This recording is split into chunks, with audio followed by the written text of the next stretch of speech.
রাজধানী রিয়াদে ৩ বছর আগে বিবাদের সময় এক ব্যক্তিকে গুলি করে হত্যার দায়ে প্রিন্স তুর্কি বিন সৌদি আল কবিরের মৃত্যুদণ্ড কার্যকর করা হয়েছে।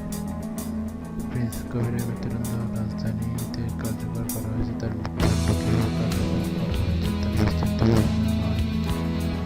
দেশটির শিরোচ্ছেদের মাধ্যমে জানানো বার্তা সংস্থা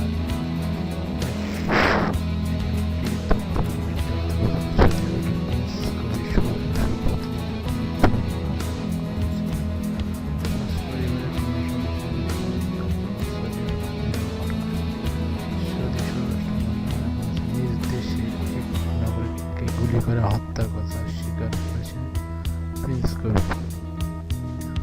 আল আবাবিয়া জানায়, নিহত ব্যক্তির পরিবার হত্যাকারী প্রিন্স কবির মৃত্যুদণ্ডের পরিবর্তে ক্ষতিপূরণ, প্লট